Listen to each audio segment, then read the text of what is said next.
Hello everyone, welcome to our YouTube channel Pavaneha. ఈ రోజు మేము ఎక్కడికి వెళ్తున్నామా అని చూస్తున్నారా? తెలంగాణ యొక్క కుంభమేళాకి, మేడారం మహాజాతరకి. కుంభమేళాలో ఎంత రష్ ఉంటారో దాని తర్వాత సెకండ్ ప్లేస్ వచ్చేసి మేడారం మహాజాతరకే.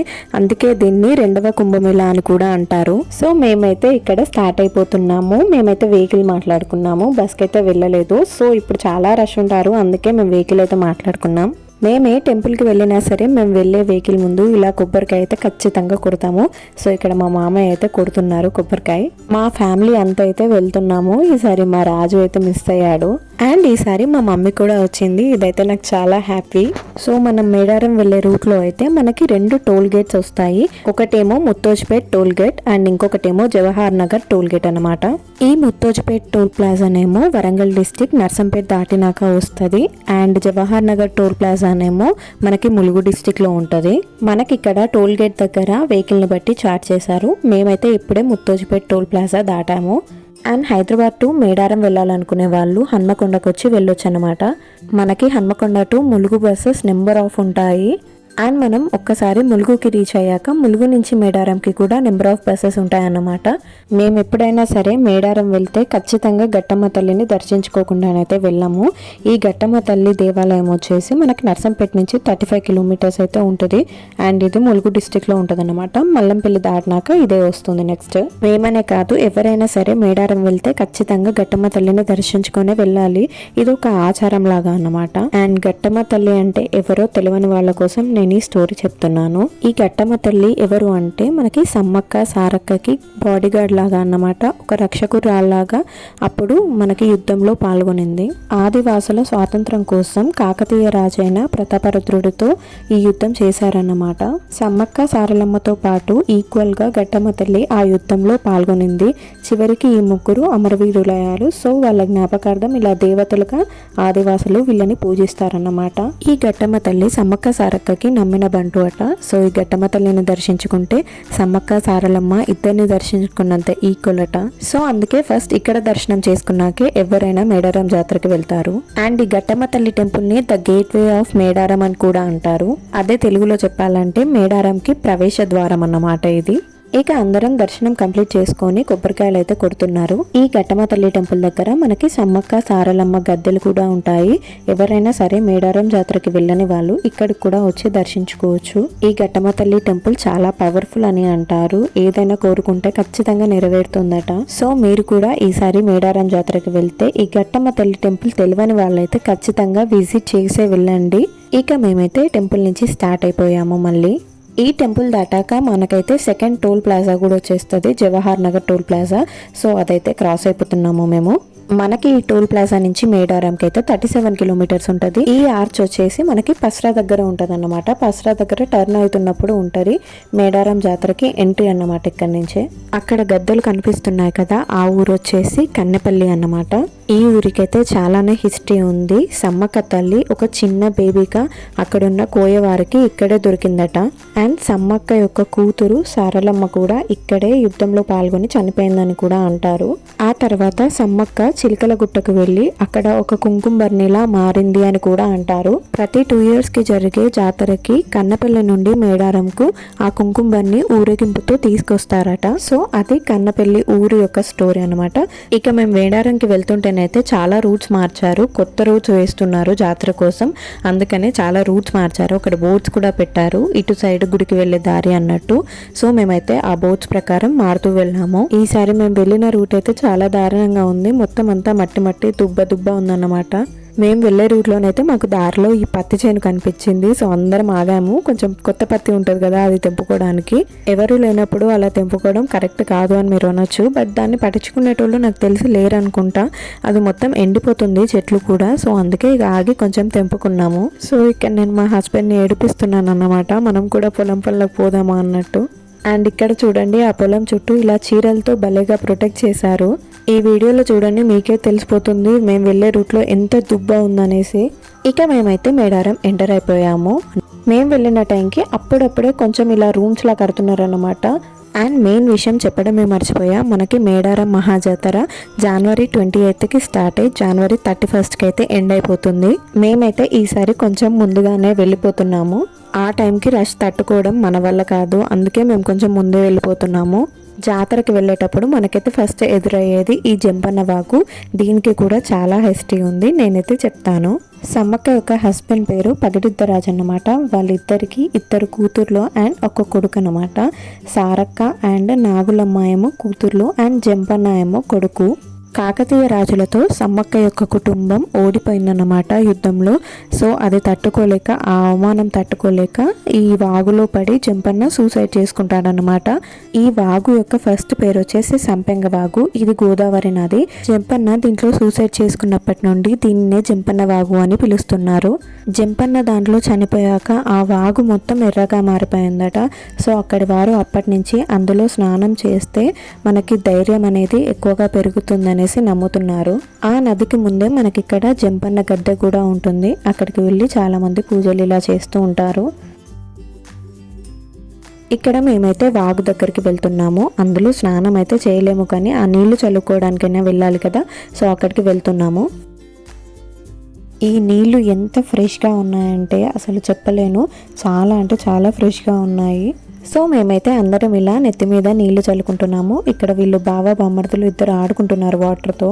ఇక్కడ మా హస్బెండ్ చూపిస్తున్నాడు, చూడండి ఎంత ఫ్రెష్గా ఉన్నాయో వాటర్. అసలు నార్మల్ టైమ్స్లో ఇక్కడ అసలు చాలా వాటర్ ఉంటాయి, బట్ ఇప్పుడు చాలా తగ్గిపోయాయి. సో మేము ఇక్కడ ఆ వాటర్లో పసుపు కుంకుమ చల్లి కొబ్బరికాయ అయితే కొడుతున్నాము. ఎవరైనా సరే కొబ్బరికాయ కొట్టి అలా వాటర్లో అయితే వేయకండి, అది ఎవరికైనా ఖచ్చితంగా కుచ్చుకుంటాయి. సో పక్కకి ఎక్కడైనా పెట్టండి, బట్ వాటర్లో అయితే వేయకండి.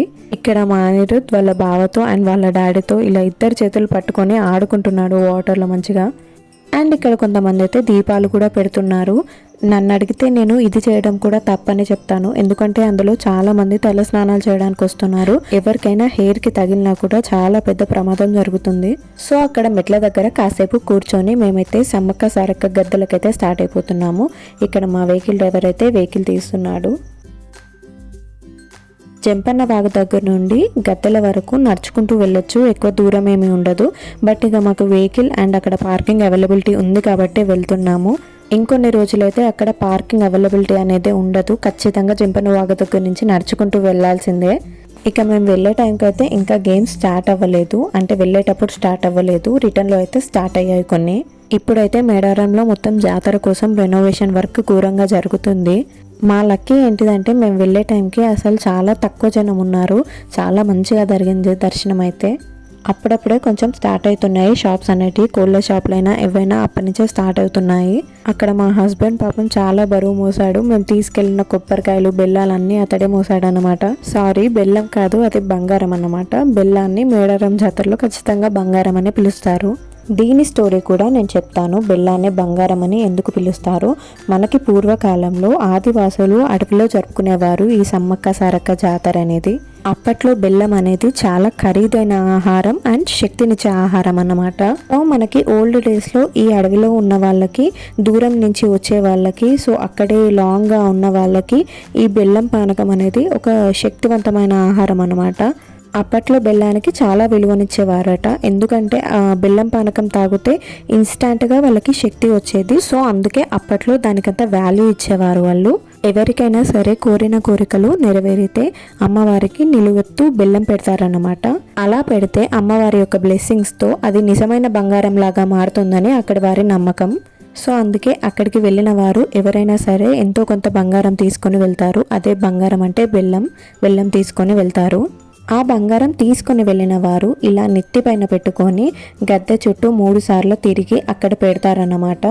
అండ్ ఆ బెల్లం అక్కడ పెట్టినాక మనకి అక్కడ ఉన్నవారు తిరిగి ఇంకో బెల్లాన్ని ఇస్తారు. సో అందరికీ అదే ప్రసాదంగా పంచుతారన్నమాట. సో మా హస్బెండ్ అక్కడ గద్దకి ఆ బెల్లం ఆనిచ్చి మళ్ళీ బెల్లం తీసుకున్నారు కొంచెం. మేము ఎంత లక్కీ అంటే మేము వెళ్ళిన టైంలో రష్ లేకపోవడంతో మేము గద్దకి తల ఆనించి మరీ మొక్కుకున్నాం అన్నమాట. నార్మల్గా జాతర టైంలో కనీసం ఆ దగ్గరికి పోవడానికి కూడా వీలుండదు, చాలా తొక్కిసలాట ఉంటుంది. మీరు ఇక్కడ ఫస్ట్ చూస్తున్నదైతే సమ్మక్క గద్ద అన్నమాట. సో ఇక్కడ చూడండి, అందరూ చీరలు కూడా సమర్పిస్తున్నారు ఈ దేవతకి. నెక్స్ట్ మేము సమ్మక్క గద్ద నుండి సారక్క గద్దకు వెళ్తున్నాము. మేము లాస్ట్ టైం పోయినప్పటి దానికి ఇప్పటికీ చాలా చేంజ్ అయింది. ఇప్పుడు రెనోవేషన్ వర్క్ చాలా అవుతుంది, మొత్తం చేంజ్ అయిపోయింది. అసలు చుట్టూ ఇలా ఫెన్సింగ్ కూడా చాలా చేంజ్ చేశారు. ఇక్కడ అందరూ చూడండి కోళ్ళను ఎలా అమ్ముతున్నారు. చాలా మంది ఇక్కడ కోళ్ళను సమర్పిస్తారన్నమాట, అంటే కొంచెం బలిదానం చేస్తారు. సో ఇక్కడ మేమైతే సారక్క గద్ద ఎంట్రన్స్ నుంచి లోపలికి వెళ్తున్నాము. ఇక్కడ మనకి క్లియర్గా బోర్డ్స్ ఉంటాయి, సమ్మక్క గద్ద, సారక్క గద్ద అని. ఎందుకంటే అన్నీ సేమ్ ఉంటాయి కాబట్టి చాలా కన్ఫ్యూజ్ అవుతారు అందరూ. అండ్ ఈ మేడారంలో చాలా మంది తలనీలాలు కూడా సమర్పిస్తారు, అంటే పుట్టెంటుకలు కూడా ఇక్కడ చాలా మందికి ఉంటాయి, చాలా మంది వచ్చి ఇస్తూ ఉంటారు. సో ఇక్కడ కూడా మా హస్బెండ్ బంగారం ఇస్తున్నారన్నమాట అమ్మవారికి. మనం ఇచ్చిన బెల్లమే రావాలని కోరుకోవద్దు, అక్కడ ఏ బెల్లం వాళ్ళు ఇస్తారో అది మంచిగా తీసుకోవచ్చు అన్నమాట. ఇక అక్కడికి వచ్చిన వాళ్ళకి ఇలా బొట్టు కూడా పెడతారు అమ్మవారిది. నెక్స్ట్ మనం సారలమ్మ గద్దె నుండి గోవిందరాజు గద్దె దగ్గరికి అయితే వెళ్తున్నాము. గోవిందరాజులు అంటే ఎవరో కాదు, సారలమ్మ యొక్క హస్బెండ్ అన్నమాట, అంటే సమ్మక్క యొక్క అల్లుడు. ఈ గోవిందరాజులు కూడా అప్పుడు యుద్ధంలో పార్టిసిపేట్ చేసి చనిపోయారన్నమాట. అండ్ నెక్స్ట్ మనం పగడిద్దరాజు గద్దె దగ్గరికి వెళ్తున్నాము. పగడిద్దరాజు అంటే ఎవరో కాదు, ఆల్రెడీ చెప్పాను, మనకి సమ్మక్క యొక్క హస్బెండ్ అన్నమాట. ఈ చుట్టూ గోడలు ఇప్పుడు రెనోవేషన్లో కడుతున్నారన్నమాట. ఈ సింబల్స్ అన్ని కోయ అండ్ ఆదివాసులకి సంబంధించినవి. సమ్మక్క అండ్ సారక్క స్టోరీ కూడా ఆ సింబల్స్ రూపంలో మనకి ఇక్కడ చెక్కారన్నమాట. నాకైతే అవి అర్థం కాలేదన్నమాట, మేబీ అక్కడి వాళ్ళకి అవి అర్థం కావచ్చు. సో ఇక్కడ మా మామయ్య అయితే పగడిద్దరాజు గద్దె దగ్గర కొబ్బరికాయ అయితే కొడుతున్నారు. సో మేమైతే కొన్ని ఫొటోస్ అక్కడ దిగేసి రిటర్న్ అయితే అయిపోతున్నాము. చూడండి ప్రతి గద్దె మీద ఏదో ఒక సింబల్స్ ఉంటూనే ఉన్నాయి. మేబీ దాని స్టోరీ తర్వాత ఎప్పుడైనా చెప్తారేమో. ఇంకా జాతర స్టార్ట్ అవ్వలేదు కాబట్టి అప్పుడే ఇంకా షాప్స్ అన్నీ పెట్టలేదు, కొన్ని షాప్స్ మాత్రమే పెట్టారన్నమాట. ఇలా చిన్న చిన్న juice centres, bangles shops and తాయెత్తుల షాప్స్ అలాంటివి ఉంటాయి కదా, సో అవైతే ఓపెన్ చేశారు. సో మా హస్బెండ్ అయితే నాకు ఇక్కడ ఒక సోడా తాగిపించారు. ఇక మేము వెళ్తుంటే మాకు కోయదోర్లు కనిపించారు. వాళ్ళని వీడియో తీస్తుంటే అందులో ఒక అతను అలానే చూస్తున్నాడు అనమాట. నాకు భయమైంది. సో మా హస్బెండ్ వెళ్ళిపోదాం పదా అని చెప్పాను. సో చెప్పా కదా, అన్ని చిన్న చిన్న షాప్స్ ఓపెన్ చేశారు. కొన్ని ఇలాంటివి చీరలు సమర్పించేవి అండ్ అక్కడ ప్రసాదాలు అవన్నీ ఓపెన్ చేశారనమాట. బట్ ఇంకా జాతర టైంలో ఫుల్ ఉంటాయి, అప్పుడైతే మనకి ఇంకా షాప్స్కి కొద్దిగా ఉండదు అనమాట, ఏదంటే అది దొరుకుతుంది. ఇక మేము రిటర్న్ అయ్యే టైంలో అయితే ఫస్ట్ చూపించిన గేమ్స్ ఉన్నాయి కదా, అవి ఓపెన్ చేశారనమాట. ఇక్కడ మా అనిరుద్ని ఎక్కిస్తున్నారు. అండ్ ఇది వచ్చేసి 5 minutesకి 20 రూపీస్ అన్నమాట. చాలా రీజనబుల్ అనిపించింది నాకు. ఫస్ట్ బ్యాలెన్స్ ఆగాక కింద పడిపోయాడు, బట్ తర్వాత అలవాటు అయిపోయింది, మంచిగా ఎగరాడిగా. ఆలోపే మా వెహికల్ డ్రైవర్ పిలుస్తున్నాను అన్నమాట. సో వెహికల్స్ జామ్ అయిపోతున్నాయి అనేసి ఇక మేమైతే వెళ్ళిపోయాము. మేము ఎప్పుడు మేడారం వెళ్ళినా సరే ఇంటి దగ్గర నుంచి ఫుడ్ ప్రిపేర్ చేసుకొని అక్కడ ఏదైనా ప్లేస్లో కూర్చొని హ్యాపీగా తినేస్తాం అన్నమాట. ఇంకా చాలా మంది అక్కడే వండుకుంటారన్నమాట. సో ఇక్కడ చూడండి ఎంతమంది అలా మంచిగా కూర్చొని వండుకుంటున్నారు. మేమైతే ఇంటి దగ్గర నుంచి మంచిగా తీసుకెళ్ళిపోయాము. జాతర నుంచి కొంచెం దూరంలో ఒక మంచి గ్రౌండ్ అయితే ఉంది. అక్కడ మంచి ప్లేస్ చెట్టు కింద సెలెక్ట్ చేసుకొని ఇలా చాప వేసుకొని ఫుడ్ ఐటమ్స్ అన్ని పెట్టుకొని అందరం అయితే కూర్చున్నాము.